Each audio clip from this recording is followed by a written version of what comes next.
Prime Minister attempted to vilify the PMP by highlighting average inflation from 1989 to 2007. He, however, fails to highlight the global economic context, including oil price shocks, trade liberalization mandates, structural adjustment from the IMF, and they also fail to acknowledge that food inflation, which is the level of inflation affecting the majority of people, is at 7.4%. This highlights a persistent and significant burden on household budgets, especially for low and middle income Jamaicans, even while headline inflation remained within the BOJ target. Indeed, in our Parliament, in this Senate, I have made 3 presentations asking for a targeting of food inflation as well as a targeting of overall inflation. Because there are times that the overall inflation disguises the suffering of the average individual who don't spend on the entire basket that exists.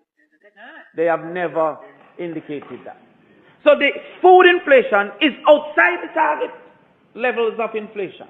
Therefore, a large proportion of our society whose income is directed mainly to consumption of food is not being addressed by what is being posited by the inflation rate. The next level of lies that we're told would have been debt to GDP. This graph that I'm showing here is the exact same graph that was presented by Prime Minister Dr. Andrew Jones. I'll give him the doctor until I hear further information. But Prime Minister Doctor, I'll give him the benefit of the doubt. Now let us look at the realities. So, President, they seek to sell this argument that the JLP are the great debt managers and the PMP is loose with the management of debt. They seek to sell that argument. Well, we have not bought that argument. Let's go to the other slide. Let's look at the debt to GDP. Every time you come and say you need to check, you don't check. Check and come back, man. In 1962, the PMP handed the baton to the JLP. It's important for students to know that self-governance and independence are 2 different things. That before independence, we were governing ourselves and both the PMP and the JLP existed. The PMP handed over the baton in 1962 at 20% debt to GDP.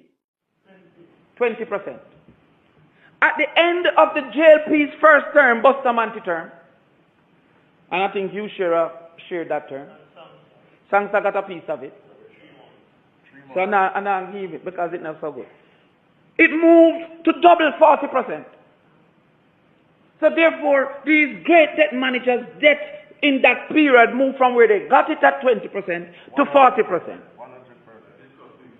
We then, if you wake up and think you know more economics than me, go back to sleep.